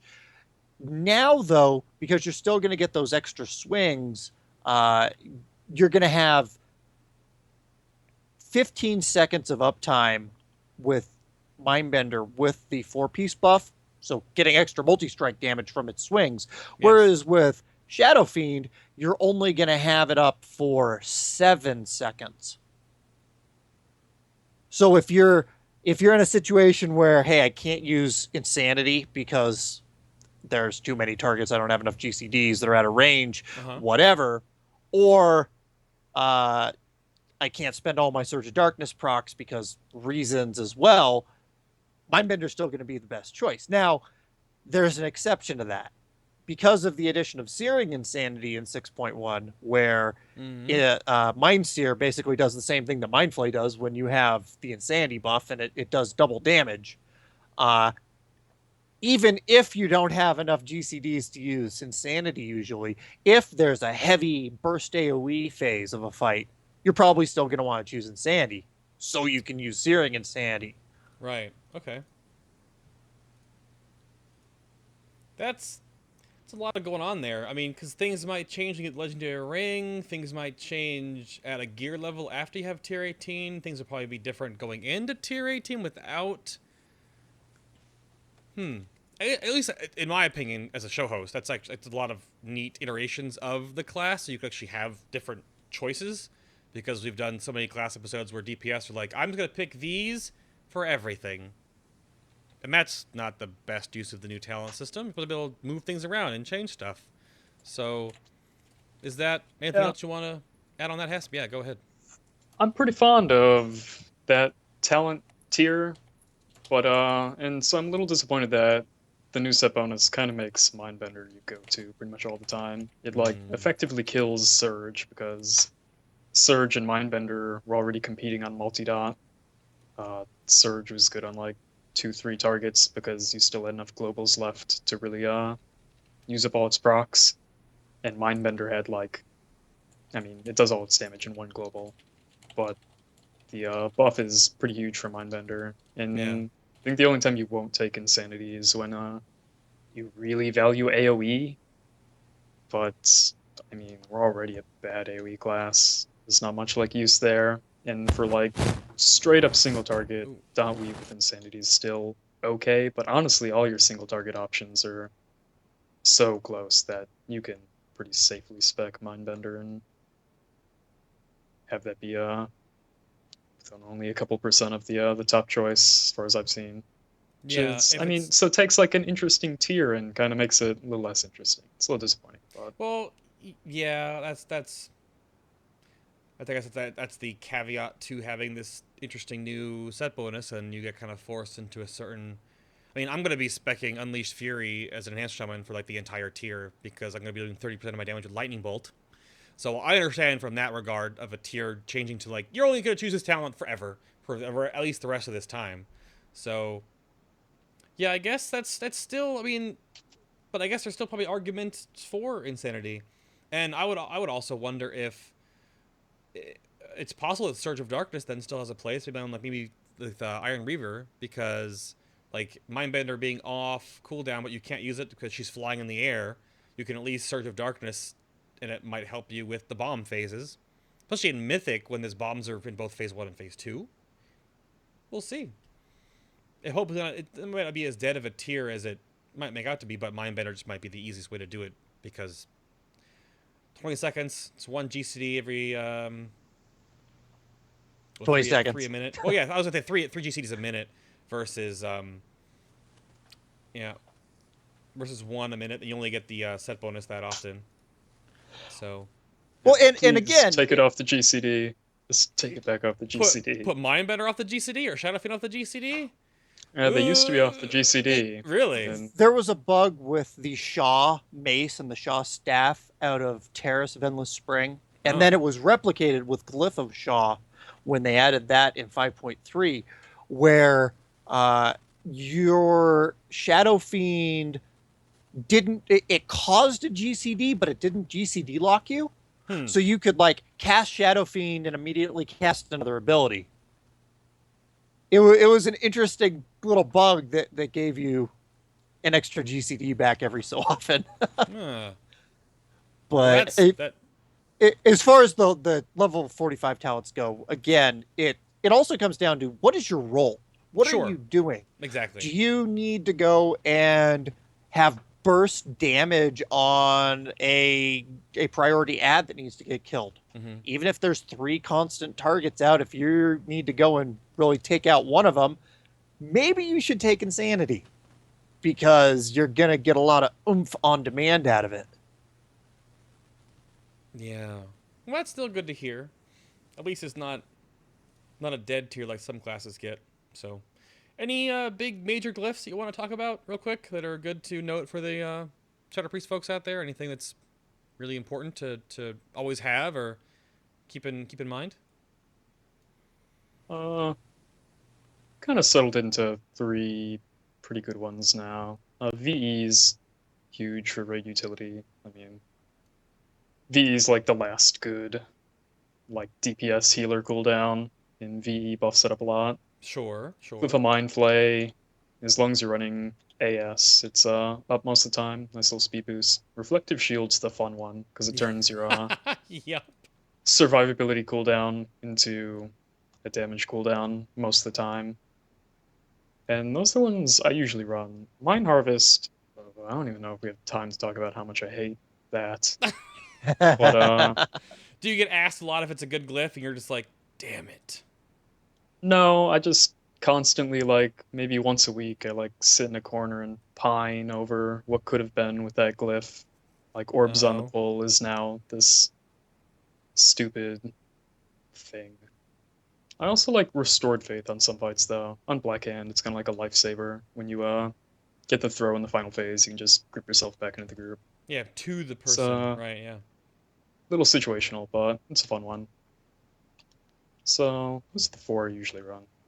Anything to add to that, Twintop? Was that about the same for you? Anything? Yeah, that's about the same for me. I typically have Reflective Shield because it's a DPS increase. If you use it properly, it can end up being 3 or 4% of your total damage. And it will piss off your disc priest and know it at the same time. That's fine. They deserve it. It's okay. But there's so many glyphs for priests. That's about it, really. Nothing else really. A lot of the other ones are just super situational and just don't really see use, or they're very PvP oriented, or they're just dead. Like Glyph of Mind Spike was basically a baseline glyph back in 5.0, because every time every time you hard cast a Mind Spike, it reduces the cast time of your next Mind Blast in half. And it used to not be just limited to hard casted Mind Spikes. It would also apply to Surge of Darkness Mind Spikes. So back in 5.0, you would take, well, at that time, From Darkness Comes Light, and run that glyph, and every time you got procs, it would be, hey, really quick Mind Blast going out, gaining, the cast time back. But now, because the only time you really use hard casted Mind Spikes, at least in PvE, is with Clarity of Power, and Mind Blast is already instant cast, Right. you don't gain anything at all. Hmm. And then there's a bunch of other glyphs that are just, they're really, really, really specific. Like when you dispel a target, it does a little bit of damage. It's like, okay, so maybe that'll work for blast furnace when you need, if you're the one You're the dispelling. one dispelling. It's like, oh, is that really more valuable than all these other ones? Yeah. Well, all right then. I think that's about do it. I'm gonna give you both a little bit of time if you want to some soapboxing or some tips and tricks and lesser known things or some secrets for your Shadow Priest community. Hesp, you're up first. What you got for them? What do you want to end with, sir? Oh man, secrets, huh? Mm. Oh geez, I should have prepared for this. uh, It was in the notes. I don't know. I think people are a little too quick to throw out COP a lot of times, and with the DP nerf coming up, it's COP is going to be pretty much your go-to on single target. It's just I don't know. It's not as bad as it seems, guys, and it's really all it is. I feel like the Shadow Priest community. I feel like every WoW community is like always kind of a downer on the forums. They're like, "Oh, buff us, please." It's like, you just gotta play to your strengths. Shadow's a lot of strengths. It's just got weaknesses too. So just do what you can. Play AS where it makes sense. Dot up those non-high priority, low health targets. Maybe coordinate with your raid if things really aren't important. Like, I see a lot of priests like, my raid, people single target down the spears on Darmak. And it's like, well, if you're like stuck progressing on Darmak, you need to like speak up and say like, listen guys, we're not killing this boss like actually because you were like snubbing me on damage. Right. I don't know. Same thing with like reflective shield. It's you guys gotta know what your strengths are and play to them and get people to also kind of play to them with you. Absolutely. So Team maybe that's a lot to thing. ask, but you gotta do what you gotta do, So just keep on keeping on, Jodert style. Twintop, what you got? Just in general, if you understand what Shadow's kit really has for different play styles and strengths and weaknesses, you can really do a lot to help by playing to those strengths. If there's weakness in the raid, like I have been saying all day, if there's a part of a fight that your raid team's really struggling with, chances are you can change your spec to help them overcome that particular problem. You might not be at the top of the charts, but you'll help get your raid team to a kill. Right. I said it before on the show multiple times, but at least in Mythic, it's a team effort to beat the encounter, not a solo effort to beat the DPS meter. Because that doesn't matter. Like, if you're not killing the fight, but you're topping the chart, who cares? Like, you're not killing the fight. You're not progressing. So, and if you can go from a somewhat more AoE cross-dotty spec for Shadow, or go to a tunnel single target damaging spec, which not a lot of classes can do that. I'm so sorry, Red Paladins. Then you have a strength there, definitely. And you can help the raid fill out what it needs. Yeah. Sounds good to me. Alright, I think it's time to press the button. I like it.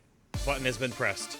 Thank you all for joining us for episode number 84 of Final Boss TV. Of course, if you have questions for our guests, Hesp and Twintop will still be around for a little bit of after show here after the break. So you can tweet at FinalBossTV to ask us questions, or of course ask us in Twitch chat. And anything you need to know about Final Boss TV is on FinalBoss.tv. So again, returning from his junket and 17 other episodes he's been on the show, Twintop. You can follow him on Twitter at TwintopTahoe. Thank you, sir. Always a pleasure. Thanks for having me. A little bit of robot Twintop today. It was good. Spice it up a little bit. my apologies. Damn technical problems. Right. It's understandable. You're out in the sun, which is... what the hell is that? We had Hesp from Midwinter joining us. You can go follow him and watch his Twitch stream at Hesp TV. And go look at the awesome Lion's Mane more often. Thank you for being on the show. It was a pleasure. Good stuff. Oh, thanks. It was a lot of fun. Give a shout out to all my Padlords in chat. Yeah. They causing a ruckus, but it's okay. It's okay. Well, the Padlord is fine. It's fine. I mean, hey, you're on farm right now for how long? It's okay to pad, right? Yeah, it's all Just- good. The just Church not- of Pad is strong. So again, thank you all very much for being here. And stick around for the after show if you have questions. Of course, if you're on YouTube right now, you can go click the button. It's up in this corner somewhere. Go to the after show. Go listen to the questions asked from chat. And next Sunday will most likely be Feral Druid. We're going melee range for the next 6 episodes. If you've typed in !WOD in chat, you can see what episodes we finished. Pretty sure it's Feral Druid next week. Gotta have the guests' details later on social media. So you can check us out on there on Twitter and Facebook for that. So know what's coming up. You can submit your questions for Feral Druid right now on the Ask a Boss button. Help me with the show notes. So yeah, from behind the scenes, everybody, thank you very much for watching. Trust in your Seal of Tempered Fate until it turns into whatever the hell it is in Hellfire Citadel. And until the after show, until next week, everybody. Bye-bye! Bye-bye! Wave bye! Have a nice people! Say bye! Hesp, say bye! To the Padlords! 20, say bye! No? Oh, damn. Bye, guys.